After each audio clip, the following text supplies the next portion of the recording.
जीवासकट उचललेलं हे झाड वृक्षतोडीत नष्ट होऊ शकलं असतं, पण तसं झालं नाही. रस्ता रुंदीकरणासाठी हे झाड तोडलं गेलं, पण ते पुन्हा लावलं, रुजवलं जाणार आहे. फलटण आणि लोणंद रस्ता, सातारा रस्ता आहे ना, त्याची एक 500 झाडं वाचवायची स्कीम घेतली. मेन हायवेपासून वाईचा रस्ता आहे महाबळेश्वरला जाणारा, त्या रस्त्याची एक झाडं वाचवली. तिथून हा अनाथ आश्रमाची आयडिया आली आणि आंबवडे गावानं कबूल केलं आणि आंबवडे गावात एक 500 झाडं जी अनाथ झाली, त्याला कोणी सांभाळणार नाही, त्यांना लावायचा प्रयत्न केला आहे. बऱ्याच वेळा 50% असं होतं की ती झाडं जगत नाहीत, मूळ धरत नाहीत. कारण हे हार्ट माणसाचं काढायचं, कोल्हापूरनं काढायचं आणि मुंबईला नेऊन परत हॉस्पिटलमध्ये लावायचं, तर एवढं ते अवघड ऑपरेशन आहे. ते ऑपरेशननं काही झाडं वाचलीत, काही जातात. आपल्या डोळ्यासमोर झाडं मरताना पण बघायला लागतात. झाडांचं पुनर्रोपण करणं सोपं नसतं. वर्षानुवर्ष एका ठिकाणी रुजलेलं झाड दुसरीकडे लावण्यासाठी एक शास्त्रशुद्ध प्रक्रिया पार पाडावी लागते. मार्किंग करून घेतल्यानंतर त्या वृक्षाचं स्ट्रक्चर म्हणजे त्याची जैविक लाईफ काय आहे, किती वर्ष जुना आहे, त्याच्या फांद्या कशा आहेत, काही फांद्या आपल्याला ठेवाव्या लागतात, काही फांद्या कट कराव्या लागतात.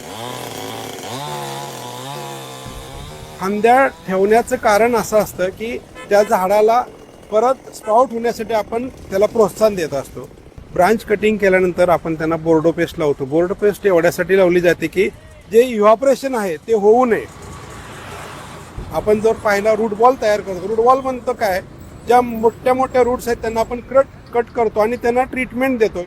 लिक्विड ह्युमिक ॲसिड पाण्यामध्ये मिक्स करून आपण त्याला ट्रीटमेंट देतो, जेणेकरून जे डॅमेज झालेले रूट आहेत ते रूट्स अन्न घ्यायला सुरुवात करतात आणि त्यांना प्रोत्साहन मिळतं की आपल्याला अन्न घ्यायचं आहे.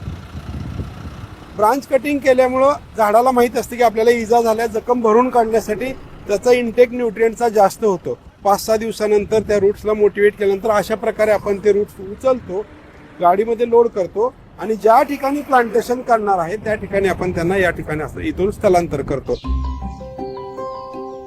आंबवडे गावातल्या गायरान जमिनीवर हा आश्रम उभा आहे.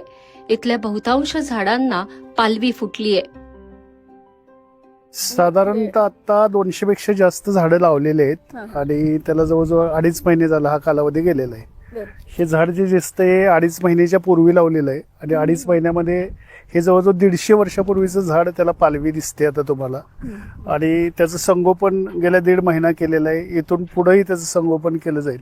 ही जवळपास 100 वर्षापेक्षा जास्त आहेत, काही 50 वर्षाचे आहेत, काही 40 वर्षाचे आहेत आणि इथून पुढे ती 100, 150, 200 वर्षे ती झाडं जगणार आहेत.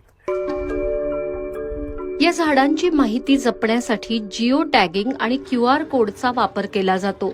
QR कोड स्कॅन केला की झाड कुठून आणलं, कोणत्या जातीचे आणि ते इथे कधी लावलं याची सगळी माहिती मोबाईलवर दिसते.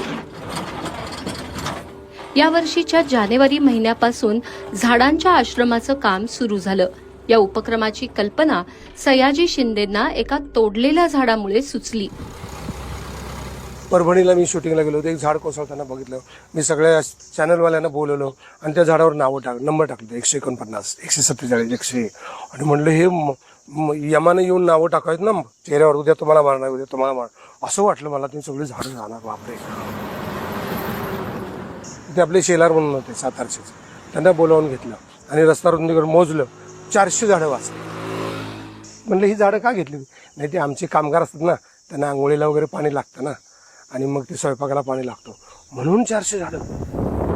मग आम्ही तिथं एक 400 वाचले आणि 75 तोडायलाच लागत. मग ती 75 झाडं वाचवायची.